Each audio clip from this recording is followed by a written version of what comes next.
Hi, good morning everyone. We are the last reporter. Our topic is all about values and use of gender fair language. So first is language and gender relations. Language is a potent tool for how humans understand and participate in the world. It can shape how we see society. It is a part of culture. In this regard, language is not a neutral force. It enforces certain ideas about people, including gender. Many gendered assumptions are present when it comes to language.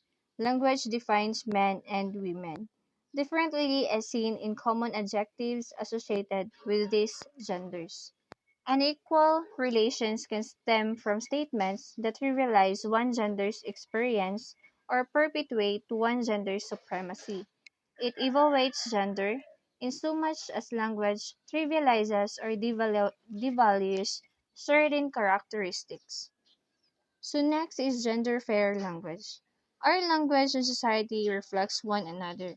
So it's important for us communicators to recognize and respect changes in the meaning and acceptability of words. Gender fair language aims at reducing gender stereotyping and discrimination.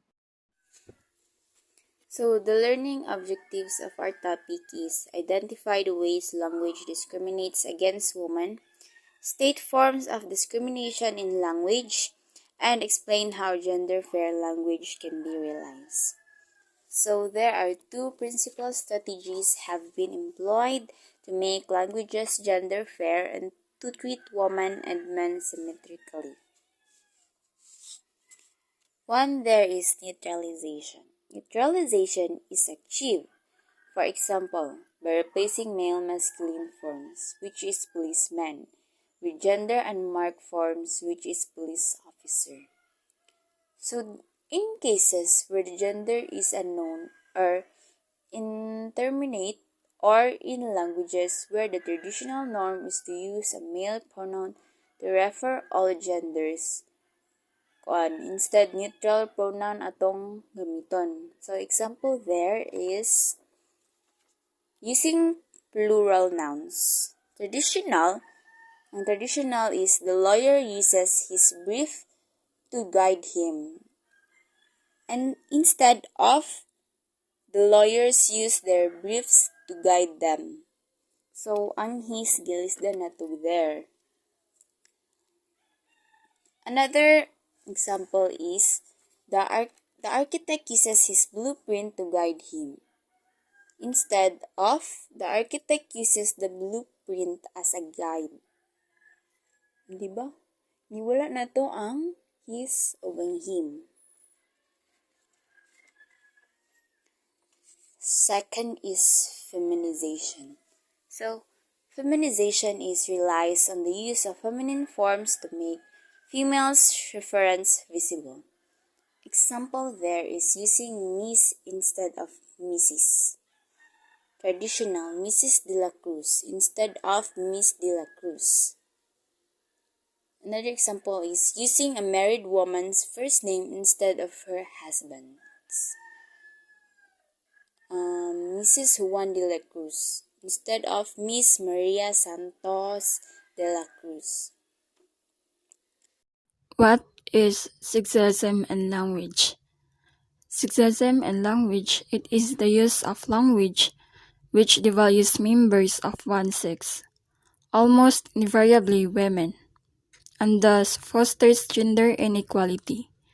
It discriminates also against women by rendering them invisible or trivializing them at the same time that it perpetuates notions of male supremacy.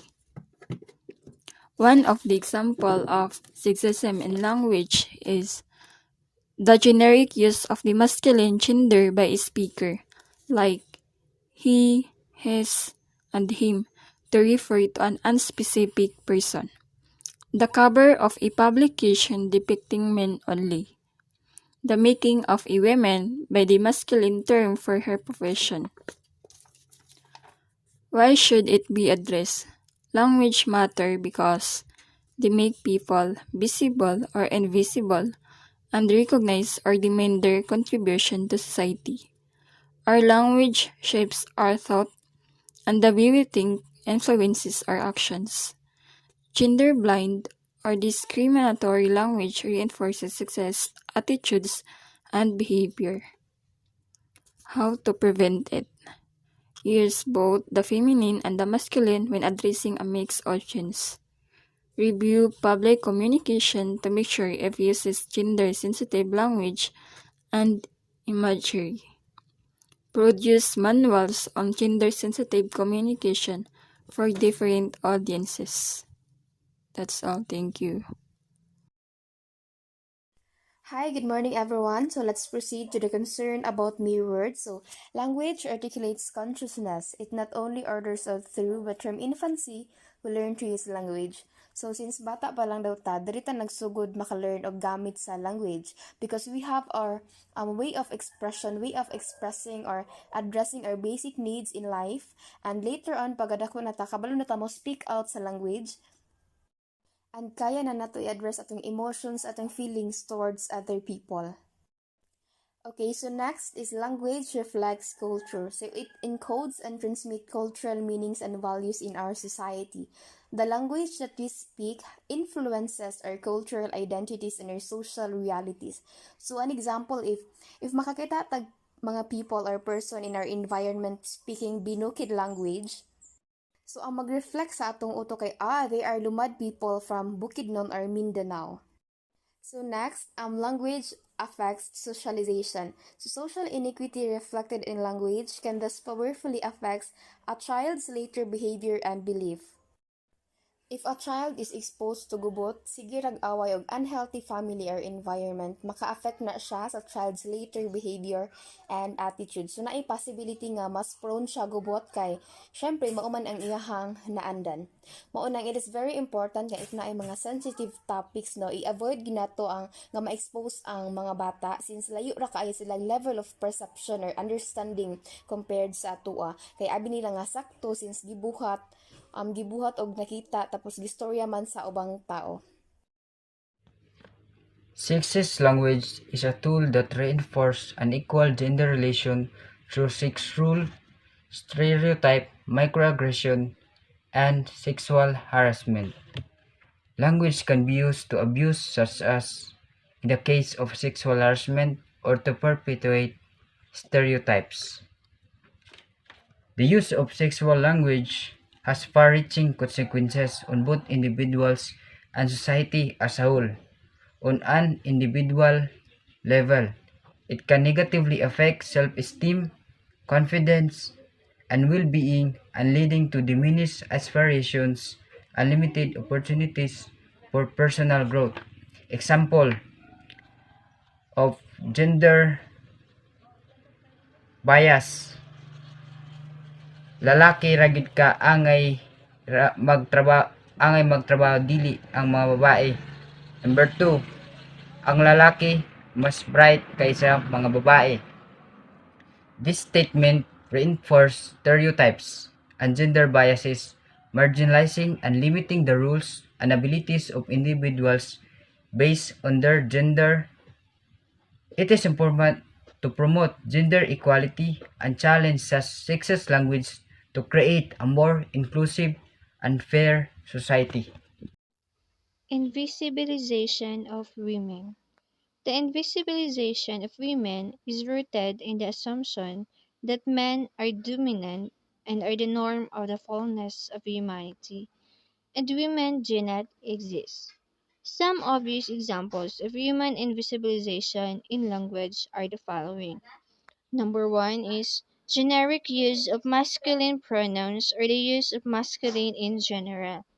Second is the assumption that certain functions or jobs are performed by men instead of both genders.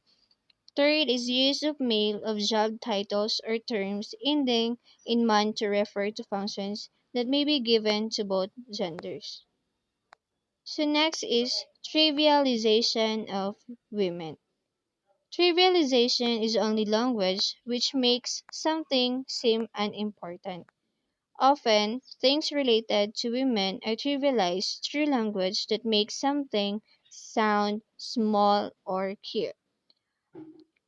First is bringing attention to the gender of a person. if that person is a woman. Example: girl athlete, lady guard, male nannies, or male nurses. Second is the perception of women as immature.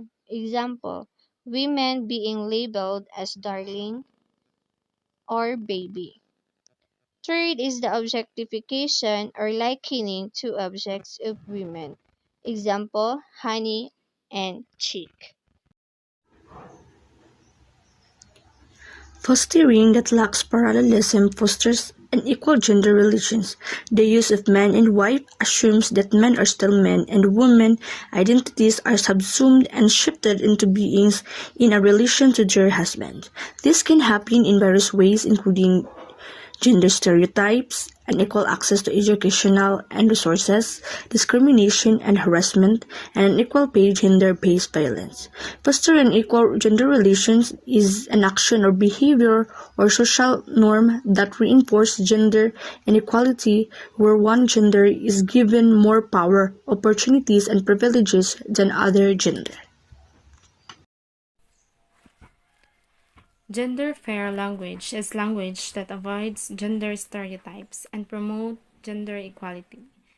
So, importante kaayo nga magamit og gender-fair language para ma-assure nga ang tanan individuals, ang tanan tawo ginarespeto bisag unsa pa ang ilang gender. And here are some ways to realize gender-fair language. Avoid using language that reinforce gender stereotypes. For example, instead of saying fireman, use or gamita ang gender-neutral term nga firefighter. Then also use language that is inclusive of all genders para sa tanan. For example, instead of saying ladies and gentlemen, say everyone or guest. Overall, using gender-fair language is an important step towards promoting gender equality and creating a more inclusive society. It requires being mindful of our language choices. So, being mindful ta sa atong mga language na gina-choice, sa atong mga gina-istorya, and use language that is respectful and inclusive or open sa tanan individuals. That's all. Thank you for listening, and I hope you learned something about in our topic, the gender fair language.